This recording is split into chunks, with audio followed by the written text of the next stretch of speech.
இந்த இனிமையான காலை பொழுதில் மீண்டும் உங்களை சந்திப்பதில் மிக்க மகிழ்ச்சி அடைகின்றேன்.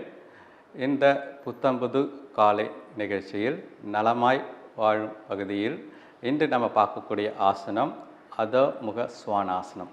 எப்படி இயற்கையாகவே ஒவ்வொரு மிருகமும் தன்னை ஆரோக்கியமாக வச்சுக்கிறதுக்காக என்னென்ன பயிற்சி பண்ணுது, அந்த பயிற்சியை வச்சு தான் நம்மளுக்கு ஆசனங்களை உருவாக்கியிருக்காங்க. அதேமாதிரி பார்த்திங்கன்னா இந்த ஆசனத்தால் நம்மளுக்கு நிறைய விஞ்ஞானபூர்வமாக எப்படி இந்த ஆசனம் நம்மளுக்கு பயன்படுதுன்னு ஆராய்ச்சி பண்ணியிருக்காங்க.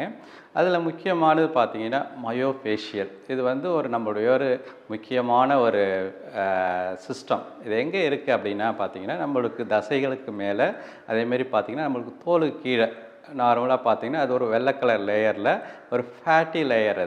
அந்த லேயர் பார்த்திங்கன்னா ஒரு வெப்பு மாரி இருக்கும். எப்படி ஒரு சிலந்தி வலை ஒரு வலை பின்னுவோம், அதேமாரி நம்மளை சுற்றி ஒரு வலை இருக்கும். இந்த வலையோட நோக்கம் என்ன அப்படின்னாலே நம்மளுடைய இரத்த ஓட்டத்தை சீராக வச்சுக்கிறதும், அதேமாரி பார்த்திங்கன்னா இதனால தான் நம்மளுக்கு புரோட்டீன் நம்மளுக்கு உருவாகும். அந்த புரோட்டீன் நம்ம சேர அந்த புரோட்டீனை உருவாக்குறதுக்கு தான் இந்த புரோட்டீன் தான் நம்ம ஜீனை மாற்றுது.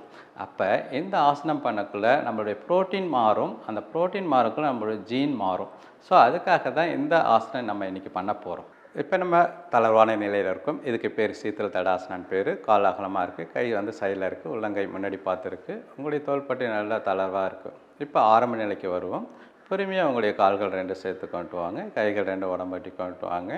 ஸோ இதுதான் ஆரம்ப நிலை. இப்போ பொறுமையாக உங்களுக்கு மேட்டுக்கு தகுந்த மாதிரி கொஞ்சம் திரும்பிக்கிங்க. இப்போ பொறுமையாக உங்களுடைய இடுப்பில் இருந்து என்ன பண்ணுங்கள், பொறுமையாக உங்களுடைய கைகளை மேலே உயர்த்திட்டு உள்ளங்கையை முன்னாடி திருப்பிட்டு இடுப்புலேருந்து முன்னாடி குனிஞ்சிக்கிங்க. குனிஞ்சிட்டு கையை பொறுமையாக வைங்க. முன்னாடி வச்ச பிறகு உங்களை அட்ஜஸ்ட் பண்ணி கொஞ்சம் முன்னாடி வாங்க. முடிஞ்ச அளவுக்கு முன்னாடி வரணும். இதில் கடைசியில் உங்களுடைய குதிங்காலும் கீழே இருக்கணும். அதேமாரி நல்லா ஸ்ட்ரெச்சாக இருக்கணும். பார்த்திங்கன்னா இன்வெர்டட் வியை தலைக்கீழே போட்டால் எப்படி இருக்கோ அதேமாரி. இதுக்கு பேரே பார்த்திங்கன்னா அதோன்னா எப்படி நாய் தலைக்கீழே ஸ்ட்ரெச் பண்ணால் எப்படி இருக்குமோ அதேமாரி.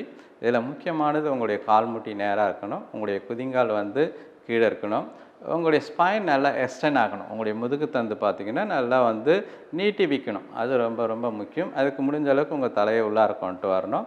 ஸோ இது பண்ணக்குள்ளே தான் நான் சொன்னேன், உங்களுடைய உள்ளங்காலில் இருந்து உங்களுடைய கை வரைக்கும் அந்த வெப் சொன்னேன், உங்களுடைய ஃபேட் லேயர், அதுக்கு பேர் மயோஃபேஷியல். அது பார்த்திங்கன்னா ஃபுல்லாக ஸ்ட்ரெச் ஆகும். இது நல்லா ஸ்ட்ரெச் ஆனால் தான் உங்களுக்கு எல்லா ஆர்கனுக்கும் எல்லா உறுப்புகளுக்கும் ரத்த ஓட்டம் நன்றாக போகும். அதுக்காக தான் இந்த ஸ்ட்ரெச் பண்ணுறது. இது நார்மலாக பார்த்திங்கன்னா நம்ம விலங்குகளே பண்ணோம். அந்த விலங்குகள் எப்படி அது ஆரோக்கியமாக இருக்கோ அதை வச்சு தான் நம்முடைய அந்த காலத்தில் நம்ம முனிவர்கள்லாம் இந்த ஆசனங்களை உருவாக்குனாங்க. ஸோ இந்த ஃபைனல் போச்சில் நம்ம நல்லா உடியான பந்தா உங்களோட வயிற்று பகுதியை நல்லா உள்ளார் பண்ணிவிட்டு இதிலே நம்ம கூட உஜய் ப்ரீத்திங் நல்லா த்ரோட்லேருந்து நல்லா மூச்சு இழுத்து விடலாம். இதேமாரி ஒரு 5 முறை நம்ம இழுத்து விடலாம். ஓகேங்களா? இதேமாதிரி இழுத்து விட்டுட்டு நீங்கள் கொஞ்சம் நேரம் மெயின்டைன் பண்ணணும்.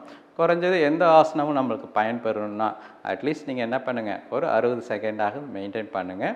அப்போ தான் உங்கள் உள்ளுறுப்புகள் நன்றாக இயங்கும். இப்படி மெயின்டைன் பண்ண பிறகு கொஞ்சம் கொஞ்சமாக உங்களுடைய கையால் நடங்க. கொஞ்சம் கையை பின்னாடி கொண்டு வாங்க.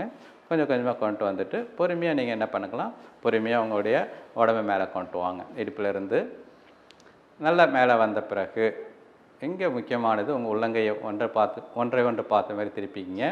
இப்போ உணர்வுபூர்வமாக உங்கள் கையை கீழே கொண்டு வாங்க. அகெயின் மறுபடியும் ரொம்ப இம்பார்ட்டன்ட், உங்களுடைய புயிர்ப்பு சக்தி உங்கள் கையை இழுக்கும். அதை கண்ட்ரோல் பண்ணி பொறுமையாக நீங்கள் கொண்டு வரக்குள்ள தான் உங்களுக்கு அதிக பெனிஃபிட். இப்போ கை உடம்பை ஒட்டி வந்த பிறகு நம்ம தளர்வான நிலைக்கு வரணும். உங்களுடைய கால்கள் அகலமாக வச்சுக்கணும், உங்கள் கை பக்கவாட்டில் இருக்கணும், கண்ணை முடிக்கணும். இப்போ நல்லா உங்களுடைய முதுகு பகுதியை அதேமாரி தொடையின் பின்பகுதியை நல்லா பாருங்கள். நம்ம இன்றைக்கி இந்த அதோமுக ஸ்வானாசனம் எதுக்காக என்ன பார்த்திங்கன்னா, நம்மளுக்கு உடம்புல பார்த்திங்கன்னா 200க்கும் மேற்பட்ட புரோட்டீன்கள் புரதச்சத்துக்கள் இருக்குது.